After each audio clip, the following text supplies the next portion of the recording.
Hello friends, and welcome to the Hanged Man in the Moon. If this is your first time here, welcome. Thank you for coming. I'm pleased to meet you. If you've been here before, thank you for returning. I'm truly honored. Friends, if you are a returning visitor, you surely know that this is my deep dive into an expanding and expansive and educational deck called the Egyptian Tarot by C.C. Zane and the Brotherhood of Light. And just in case you are new here, let me give you a brief rundown of what is happening in this deep dive. Well, I'm trying to learn the deck, the Egyptian Tarot. So what do? Every night before I go to bed, I draw a daily draw card. Yeah, I shuffle my color, mass market version of the Egyptian Tarot. I riffle shuffle that to my heart's content because I know I can get a replacement if I ever need to. I riffle shuffle that and I draw my daily draw card, asking the question, what would I best give my attention to in the coming day, in the next day? And then I pull the same card from my very out of print charcoal gray and white deck of the same Egyptian Tarot, just an earlier printing, around the time of my birth, I believe. And I look at the two cards, I notice the differences, I notice how similar they are, and then I ask for help from a deck that I'm becoming more and more familiar with the more I use it. I did a deep dive into that deck about 6 months ago, last year. And, sorry, my nose is itching up a storm. I forget what that means. Anyways, so yes, I did a deep dive into The Tarot of the Holy Light by the wonderful, brilliant Christine Payne-Towler. And I do a 3-card draw with that one because, like I said, I'm not fluent in it yet. And I damn well better be someday, but I'm not fluent in it yet. And so I use it as my helper deck. 3-card spread.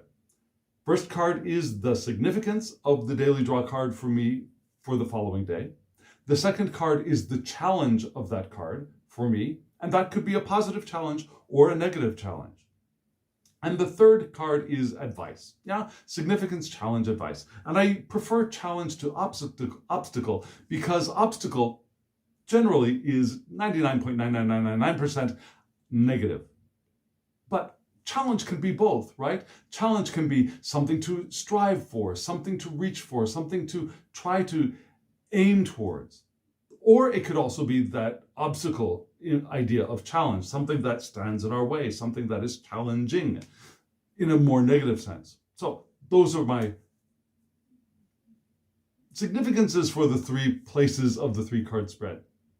And then I go to sleep, and then I wake up, and I live my day. And at the end of the day, I come back and I analyze the cards in more depth and reflect on my day and see how the meanings, the significances, the attributes, the ideas that are expressed in those cards had either manifested for me clearly, or perhaps I need a little bit more time to reflect and to do a little bit of more soul searching or something of that ilk. So that's what we're doing here. Not much of a nutshell, was that? But here we go. I've pulled my daily draw for the day, and let me show you that card right now.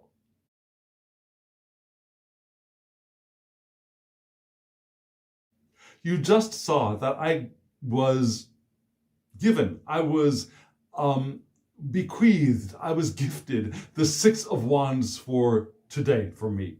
And let me show you those cards again. Here they are. The 6 of Wands in the older charcoal gray and white version and the newer color version. You can see that the size of the wands is different, although they are basically the same design. They're definitely in the same configuration. The constellations are the same, though they are drawn differently. And interestingly, there seem to be more stars in the charcoal gray and white version than there are in the color version, which is different. A lot of the constellations in the older version have fewer stars than in the modern, more modern color deck. But in this case, this one seems to have more stars. And then we have the attributes for the card, around the card, right? And you can see at the top, we've got Leo, we've got Aries, we've got at the bottom of the card, Mars, and then another indication of it being a Wands card. So what does that all mean? Well, the 6 of Wands points to the Aries decanate of Leo and its subruler Mars, from which the cardinal aspect of fixed fire vital attributes enter our world. Now, so Mars is radiating its Martianness through the Aries decanate of Leo. So Leo has 3 decanates, right? The first one being, what do we call it? Leo. The second one being, Aries. No, the second one actually being, the second one being Sagittarius, and the third one being Aries. So this is the 3rd decanate of the series, 1, 2, 3, 4, 5, 6, in this deck. And so Mars, which is Aries is the domicile of Mars, right? So Mars is beaming through the Aries decanate of Leo. And that's a very positive thing, yeah? And also we've got the constellations at the top. The constellation for this is Corvus. Let me show you that constellation right now. The constellation Corvus. Do you recognize that word Corvus? It indicates a bird, a kind of bird, a crow, a raven, Corvus. And so this is the crow or raven constellation. And there are different myths or ideas attributed to it. This constellation has been recognized by mankind for thousands of years. The Babylonians had one idea of it. It still had the idea of it being a bird, which is interesting. But the Babylonians saw the image of the bird sitting on the body of a serpent, which for the Greeks was the Hydra serpent, but a different serpent for the Babylonians. Yeah, and this constellation for the Babylonians was sacred to Adad, which was the god of both rain and storms, interestingly. Which is interesting because the snake god, or the snake being a representative of rain and storms, is in several, I think, ancient traditions. And this constellation may have marked one of the gates to the underworld in Babylonian myth, which is interesting because in a more modern sense, snakes also have that kind of nearness to death, nearness to the underworld impression for us as modern humans, I think. For many of us, not all of us, many of us. But for the Greeks, this constellation is more associated with Apollo in a couple of ways. There's one myth in which Apollo was in love with the daughter of this king. Her name was Coronis, which is weird because when I first saw Coronis, I first thought, oh, so this was a homosexual relationship. No, Coronis is the name of a woman. And apparently Coronis was unfaithful to Apollo. Go figure. The most beautiful god of the universe, and still she was unfaithful to him. And he didn't know about it until our wonderful little Corvus bird decided to break the news to Apollo. And so our Corvus was a pure white bird, and this pure white bird came to Apollo and said, your honey is cheating on you. And Apollo was so furious, he turned the bird black and then sent it up to the sky. And we have Corvus in the sky. That's one version. The next version is a little bit more of a Loki kind of feeling to it. The next version is one day, Corvus, still a bird, was asked by Apollo to go get him some water. So Corvus is carrying this vessel to go get Apollo water. And on his way, Corvus sees these figs and gets really interested and flies down and starts eating. Little pig that he is. And he ate, and then he realized, oh no, Apollo's waiting for water, but what am I going to do? I don't want to tell him the truth, but I was stopped and ate figs. So what he did was he grabbed a snake and flew back to Apollo and told Apollo that he couldn't get the water because of this snake. That the snake had kept him from getting to the water. Apollo realized that he was lying and flipped out a little bit. And what did he do? He flung the crow, the vessel and the serpent up into the sky. Yeah, the crow, Corvus, the cup, Crater, another constellation, and the snake, Hydra. All three went flying up into the sky. And he made sure that the Corvus would be eternally thirsty because he placed the vessel, which would have contained water, just far enough to be out of reach of Corvus as additional punishment. So that's another myth. So what do we get from that? We got the idea of this trickster bird, this bird telling lies to get away with something that he wanted. We've also got the idea of the don't shoot the messenger, but heck, why not turn him and burn his feathers to a charcoal or crisp black. So yeah, and we've also got the association with storms and rain with the Babylonians. So there's a lot of dark meaning, symbolism attached to this bird. And frankly, personally, I love crows, I love ravens, I love magpies, which are all from the same genus, I believe. I love them. They're very intelligent birds. I think they're the coolest things in the world. And it's so unfortunate that we've got all of these negative ideas about them. But so we've got that here in our Six of Wands. And when looking at the guidebook for the Egyptian Tarot, we get some very interesting meanings for the Six of Wands. Now, when we think of it in Rider-Waite-Smith, what do we think of? We think of victory, right? We got the horsemen, we got the people standing around the horsemen, we got the laurel wreath, we got the yay, he's the winner kind of thing going on, right? Here we got something else. We get the idea of mastership rather than victory in this one. Now, the beauty of our creation, the kind of mastership of our creation. The fire being a creative suit, right? But also a caution to budget our energies. Yeah, we're masters, but be careful. We could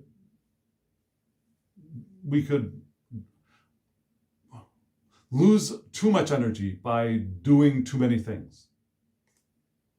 Yeah. This card also says that struggle can lead to progress. Working hard can get us to where we want. Well, can get us closer to where we want to go. But still, there's the possibility for temptation, news bringing temptation to us, which could be distracting. Again, the idea, there are a lot of ideas here about distraction as well as the good stuff. Yeah, slow and steady wins the race. Slow and steady gets us to the place of success is in this card. But also a request or a suggestion that we use our talents to help others, which will become showing up in the 3-card spread a couple of times, at least once.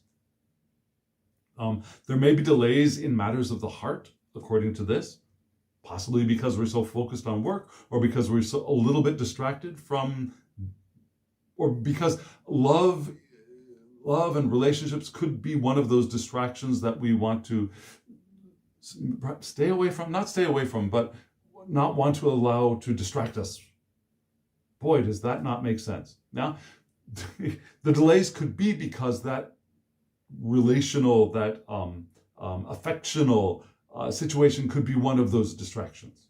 So we push it a bit to the side. We also get the idea of keeping firm, keeping solid in and focused on what we're doing will help us avoid distractions. Suggestions to organize our work so we are not disorganized and distracted. That's because scattered energies will bring sorrow. And then there's this, what seems to be like a really out of left field kind of thing, saying trouble with your checking account. That was a little odd, but I can see a kind of general pattern here, can't you? That we do the things that we are passionate about, that we want to do, and moving forward will lead to success as long as we don't allow ourselves to be distracted. And that not allowing ourselves to be distracted could delay some of our more interpersonal relationships, right? So the sexuality of the wands here is being nudged to the margins as we focus on other things. So, and maybe that distraction could be part of that Corvus symbolism. The crow being a sometimes very distracted bird, and that distraction getting the bird into trouble, especially with Apollo when he was supposed to go fetch water, right?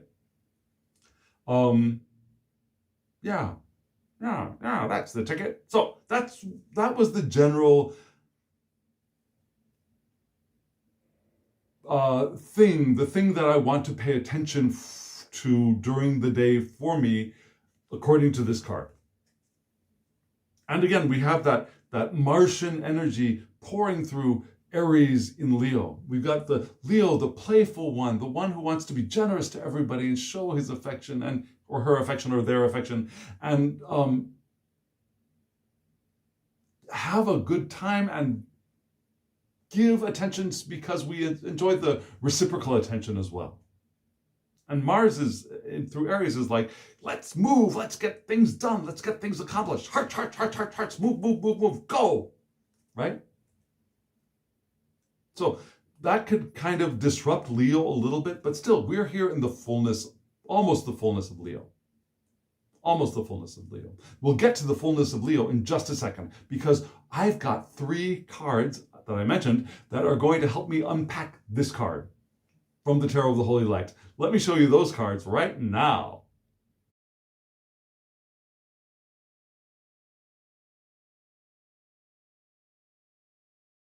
You just saw the 3 cards from the Tarot of the Holy Light, and you saw from left to right. One of them, the first one, was reversed.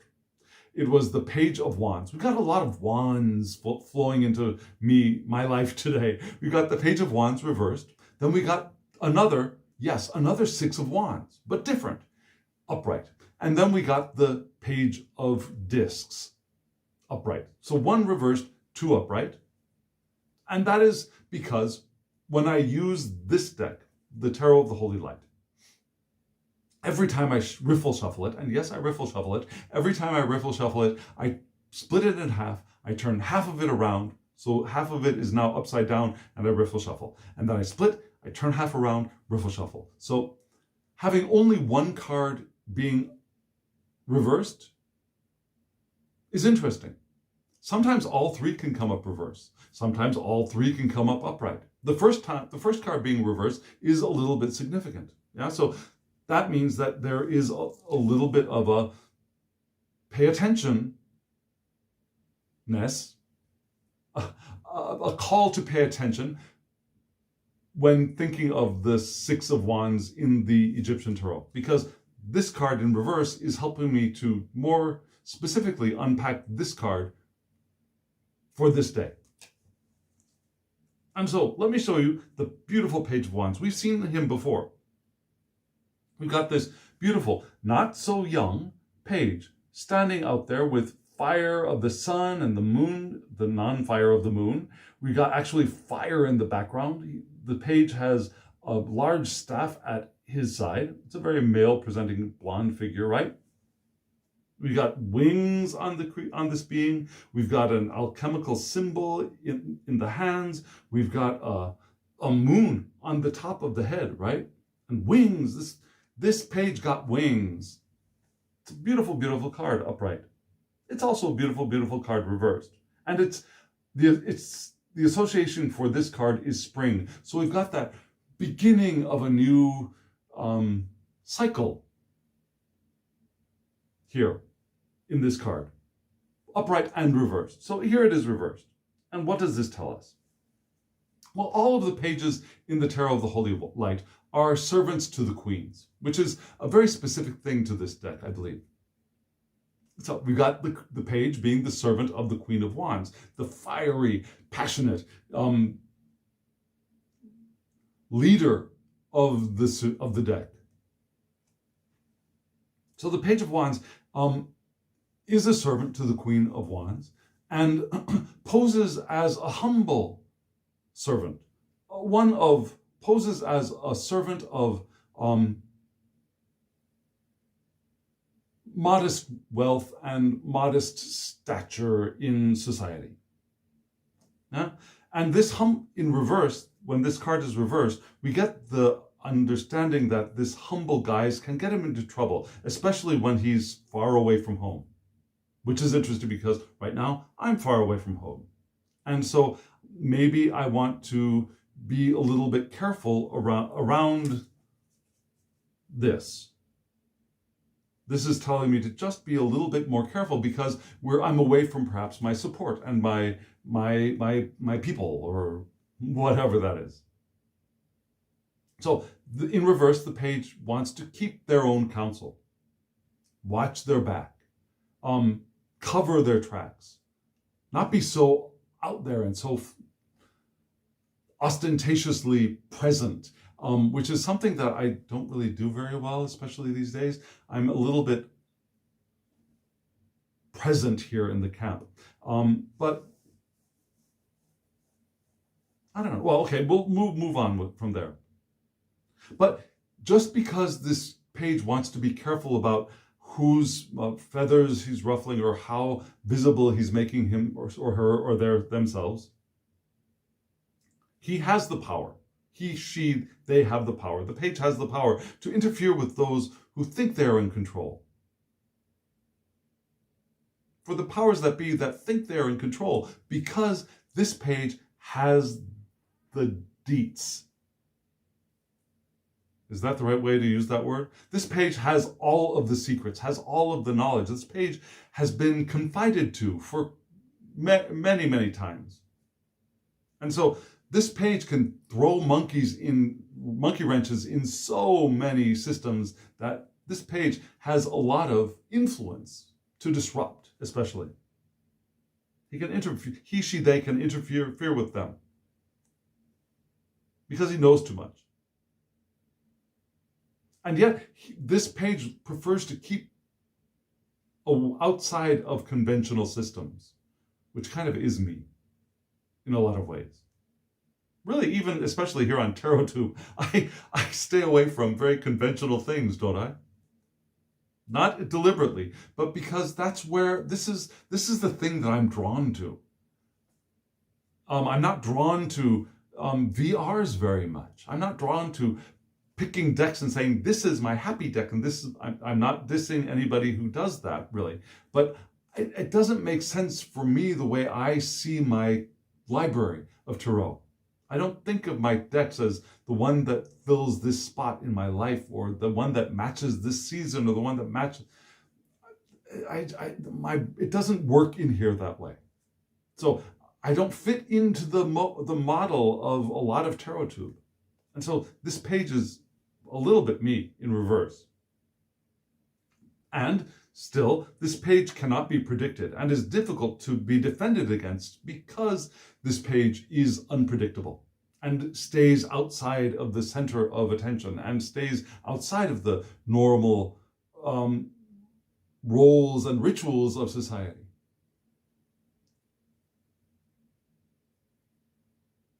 So that is what is unpacking this card, or I should say these cards, because they're two editions of the same card.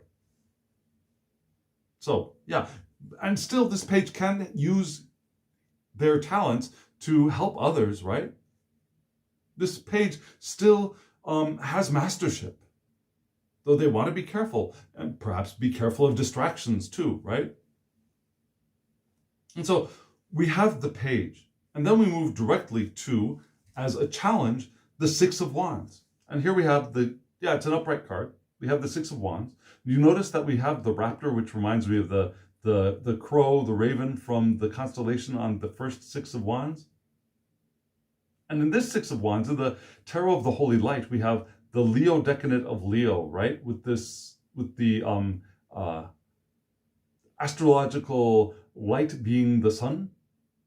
So the Six of Wands in the Tarot of the Holy Light is not the Aries decanate of Leo, but is rather the Leo decanate of Leo, with its being the natural domicile of the sun, which is who I is, right? My sun sign is Leo, so this should be one of my cards. And the Six of Wands points to the Leo decadent of Leo and its ruler, the sun, from which the fixed aspects of fixed fire attributes enter our world. So fixed fire, fixed fire. A little bit stubborn.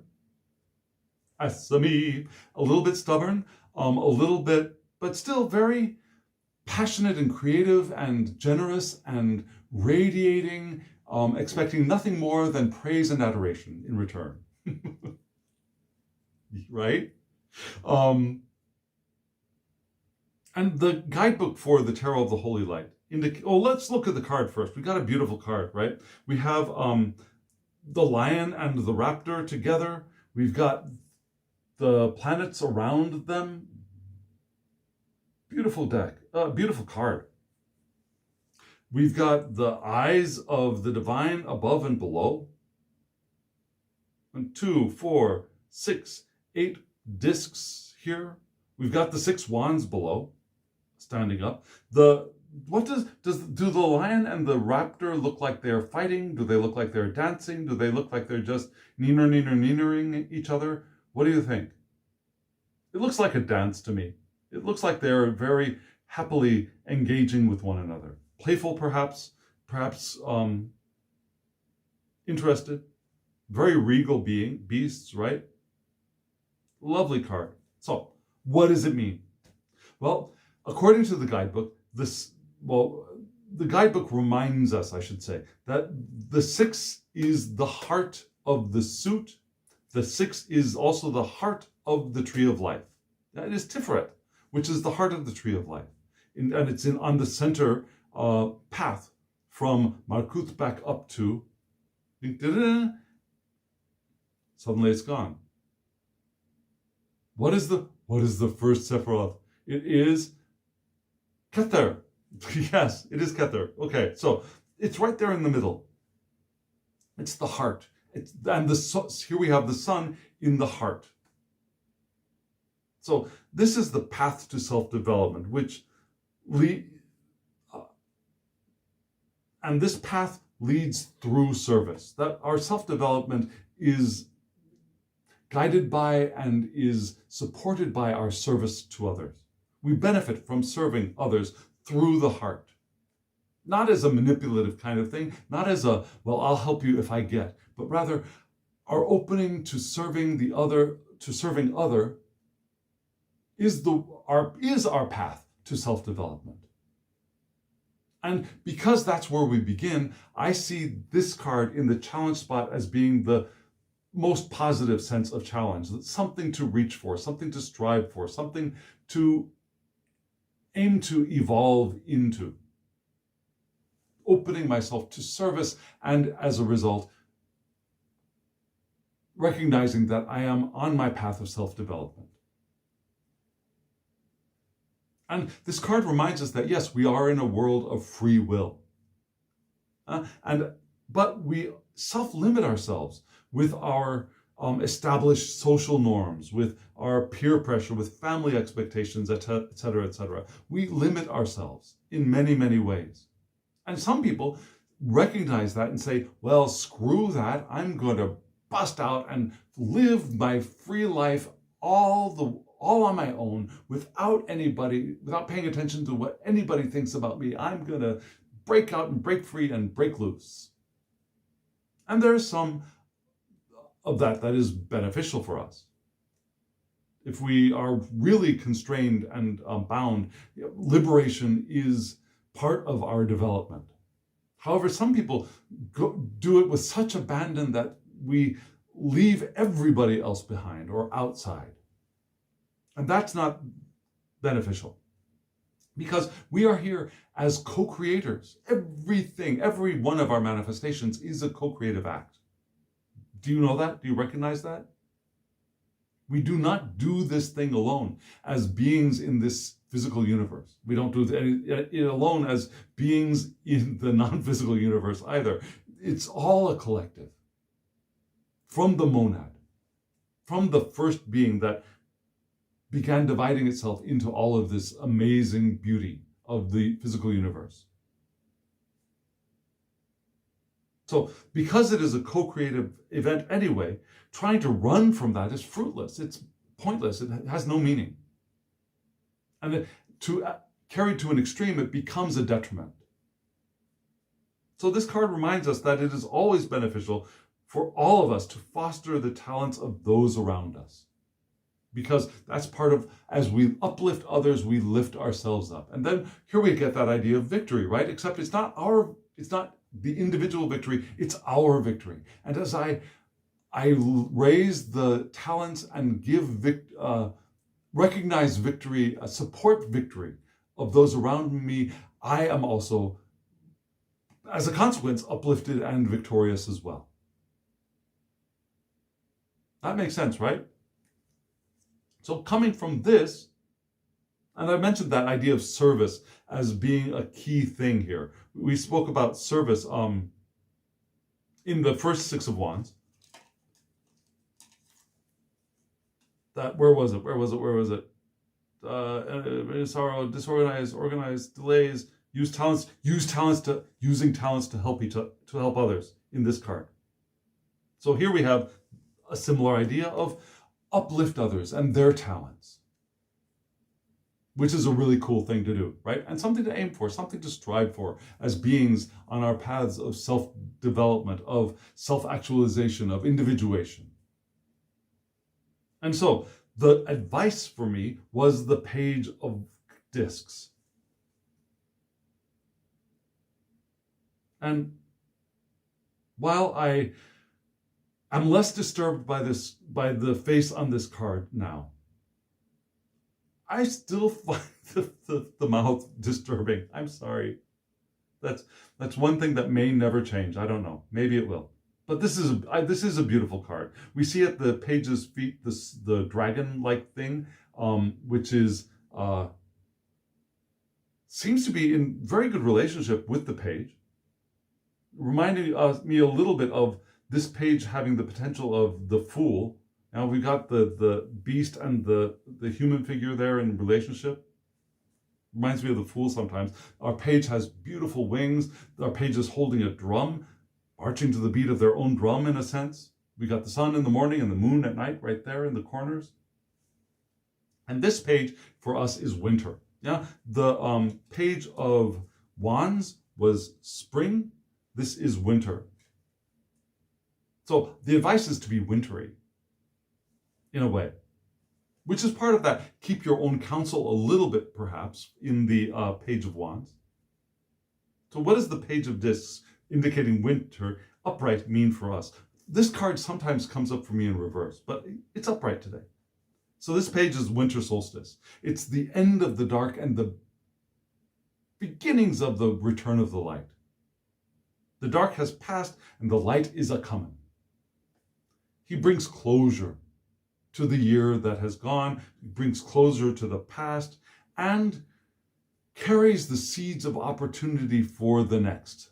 But those seeds of opportunity have a time limit, kind of, in this card. Now, this card is telling us to not wait, to seize the day, to seize an opportunity when it appears and not wait, not sit on it. Now, the time is right. It's not time to hesitate. It's not time to ponder and think of, well, is this really for me? Fortune favors the bold in this one, in this card. Still, this page is not really attached to results. Yeah, you see an opportunity, you go for it, but you're not attached to its outcome, if that makes sense. He's a righteous agent of change, including endings of things, right? Some changes are transformative. Thing moves from one thing into another, like the alchemy of gold. But some change is an ending so that something else can begin, a cutting off so that something else has room to grow. And this page gives us that as well. He's also a student of abundance. Yeah? He's a student of abundance and has an understanding of how the game is played, how the things work. He has this is the page of memory. It has a lot of trivia, which I do not have. But this page is a page of trivia, of knowledge, of details, of memory, remembering. And he understands the growth of value of things. And generally we think of those things as being the material, like the stock market, agriculture, general finances, wealth of any kind, small or large.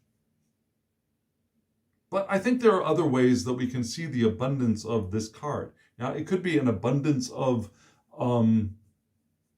maybe appreciation, an abundance of creativity, perhaps. Although we would associate perhaps that more with the wands.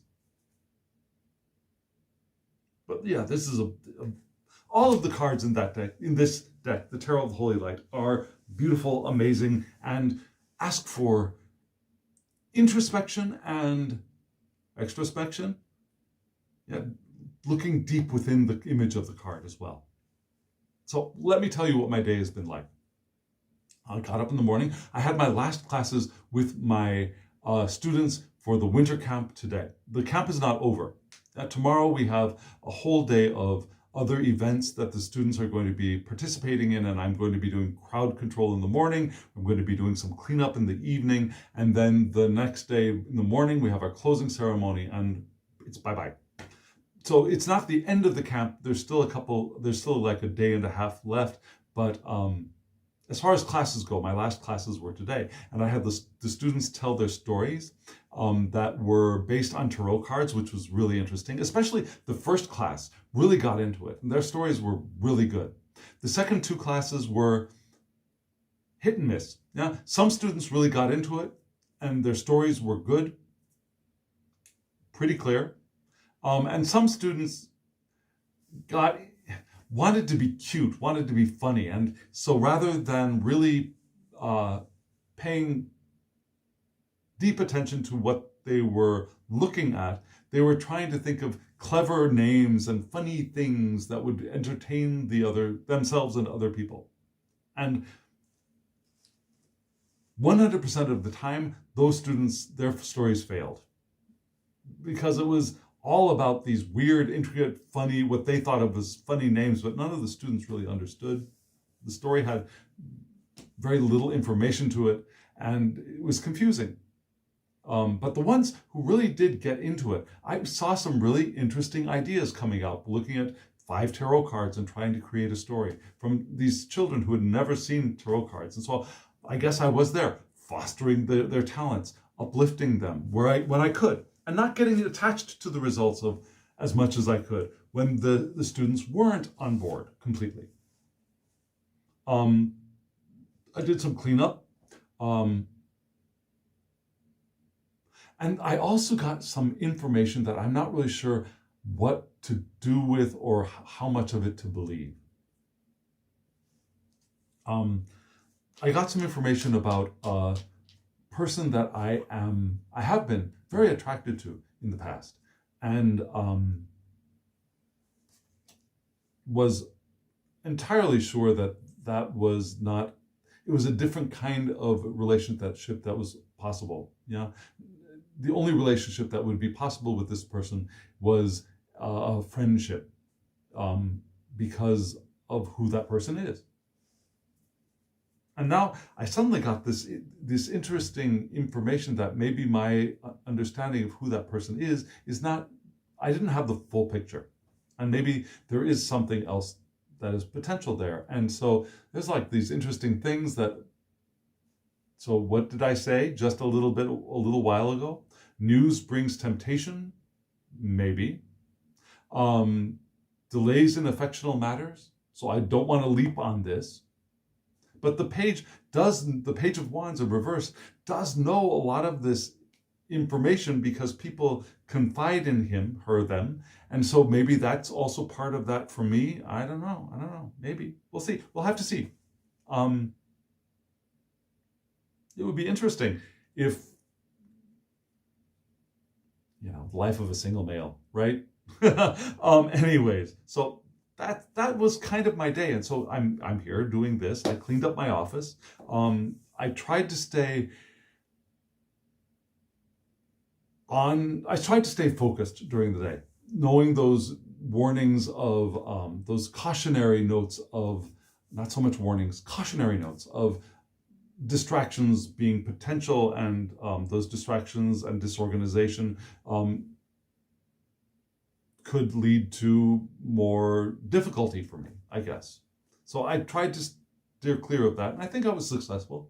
I think I was primarily, for the most part, successful in uplifting my students in their creative abilities, and we watched a couple of movies. After they did their stories, I gave them snacks. I gave one snack as a prize to the winning teams. So that was kind of what my day was. Was I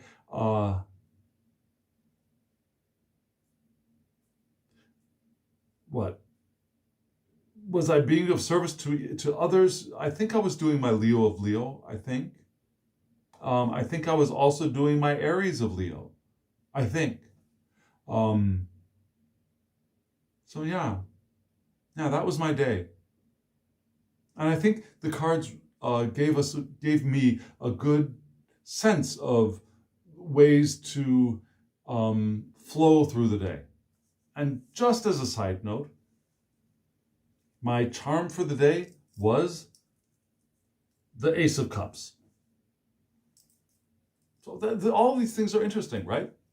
And none of these things might lead anywhere. I also got suddenly messages from people I hadn't heard from in a long time, who had shown some interest in me. So who knows what all this is about, Alfie. So there we go. That's where I am, and that's what's happening for me. And I feel like I'm getting distracted, as the Six of Wands cautioned me against. So let's do the ending here. And friends, thank you for following this with me, and for following me on this journey through my deep dive.